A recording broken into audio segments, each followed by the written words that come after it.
Hi, everyone. Welcome to Itsy Bitsy's live read of Lover by Cecilia Campos. Chapter 1 Adam. I'm annoyed. No, irritated. Actually, irritated doesn't quite cover it. I'm an asshole. That's the truth. And it's not just today. Lately, I've been walking around like this all the time. But can you blame me? People seem to have a gift for getting under my skin lately. Sometimes I think they enjoy provoking me. Why else would they constantly test my patience? Take my AI assistant, for example. She's usually great, better than great, actually. But right now, I could strangle her. It's my day off. I'm in the middle of an important conversation with my mother, and she decides to butt in like it's the perfect time to play hero. With a tight grip on my phone, I tell her exactly how I feel about the situation. I couldn't care less about some stressed out, arrogant journalist who wants to talk to me today. I've spoken to dozens of journalists about my revolutionary urban project, and not one of them has asked the right questions. Not one. Do they wonder why the city is being built in a perfectly straight line?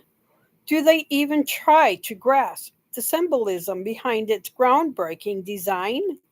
It's the most expensive construction venue in history. Surely that warrants more than the usual fluff. So here's what you'll do: tell him I'll call him back when it suits me. And if he's got a problem with that, he can kindly suck my balls as compensation. Clear? Great. Get it done. Without waiting for an answer, I press the red button.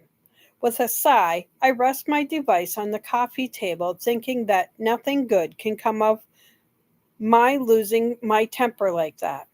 When you lose your temper, you show everyone that you can't control yourself, that you can't control your emotions. And if you can't control your emotions, how can you control anything else? It's childish. It distorts your judgment. You can't make good decisions when you're emotional. Everybody sees it. Everybody knows it. Frustrated, I sigh again and ask, damn it, Mother, do you have anything for this terrible headache? It feels like my head's about to explode. Out of the corner of my eye, I see her eyes get big. She can't stand it when I swear, but right now, I don't really care. Before she responds, I continue our conversation from where we'd left off prior to the sudden interruption.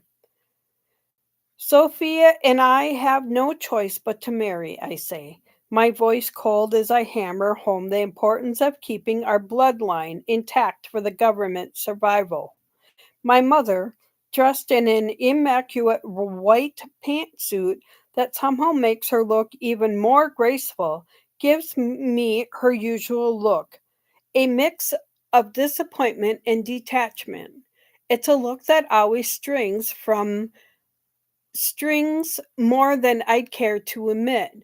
Still, despite everything, she's the only person I can truly vent to about my frustrations. I pace back and forth, my words faster than my thoughts. You raised me like this, and Sophia, she was raised the same way. We were made for each other, literally. Our DNA, our culture, our values and standards, everything, everything about us fits together perfectly. I can feel my emotions bubbling up, threatening to spill over, but I take a deep breath and force myself to stay composed.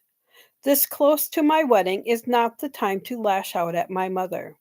With one hand on my hip, I throw the other into the air, frustration spilling out with my words. I understand the gravity of this situation. Our survival, our way of life, our entire world. It's all on the line. She just looks at me. her face a mask of practiced indifference, as if my words barely register. That cold, detached stare of hers always manages to cut deeper than any argument ever could. And then I wonder, why am I standing here desperately trying to make my feelings clear? It's not as if she can change anything. Like me, she's trapped in a life laid out for us, with everything a person could wish for. We have everything. What more do I really want? What more is there to desire when you already have everything? I shake my head, frustration boiling over as I struggle to make sense of myself. Pressing my fingers against my right elbow, eyebrow, I a habit I can't afford in public because it makes me look as rattled as I feel. I try to pull it together. The man destined to lead us into the new world shouldn't show emotions. Hell, he shouldn't even feel them. My mother stands up and walks over to me, waving her hand dismissively. Don't get so upset, darling, and don't look at things so negatively. You know the effects of uncontrolled emotions and thoughts. She steps closer and places a reassuring hand on my shoulder. It pains me to see you like this, my son. Her words sound more composed, but they lack any real warmth or emotion. Sometimes I question if she's even capable of feeling anything anymore. Still, I continue to pour my heart out, hoping it will make a difference. From my first breath, it has been abundantly clear to me that there's only one reason for my existence. Only one. I exist for our wealth, our power, our bloodline.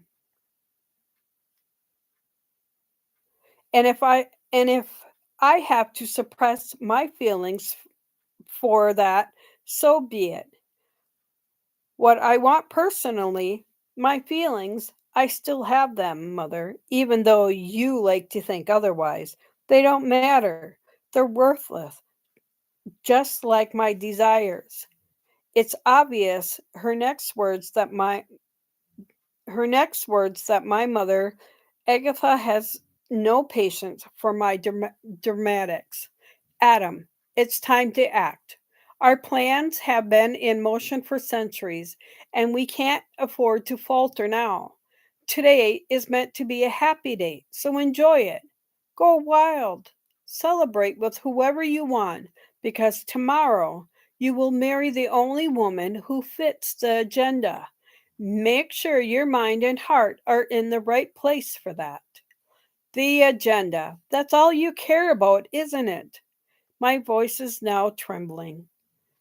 Despite being the most powerful man on earth, I feel like a little kid again. I have countless duties and obligations that no one ever asked if I wanted to take on. Yet, for some reason, I do want them. It's as if they were meant for me. But I but am I truly being myself if I desire something that I'm predestined for? Or am I simply fulfilling someone else's wishes? And if I were not this powerful man, who would I be instead? A sudden knock at the door startles me, but before I can respond, it swings open. It's not exactly polite to barge in like that, but my closest friend, Memphis, has earned the privilege with his rank and his prestige it carries within the organization. Standing in the doorway, his curious eyes sweep the room, the light catching his chocolate brown skin and giving it a subtle glow. His eternally youthful face carries its usual air of quiet confidence, his eyebrows raised in a silent question. There you are, he exclaims excitedly. Ready for the biggest celebration of your life, my friend? Memphis snaps his fingers, impatient as always, and strides towards us like he owns the room. When he reaches us, he rubs his hands together, practically buzzing with excitement despite knowing exactly how I feel about all of this. It sucks. Aristotle, my identical twin, follows close behind, that mischievous glint in his eyes giving away that tonight is bound to be unforgettable. He's so carefree, so reckless. Nothing is ever expected of him. He gets to do whatever he wants. I've always admired him for his natural talent in sports, his effortless smile, and that infectious laugh of his.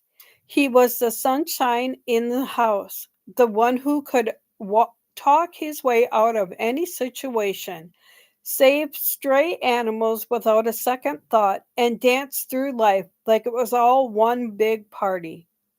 Ever since he created that special unit in the Army, the one that officially doesn't exist, he hasn't had anything resembling a steady job, and truthfully, no one really knows what he does all day.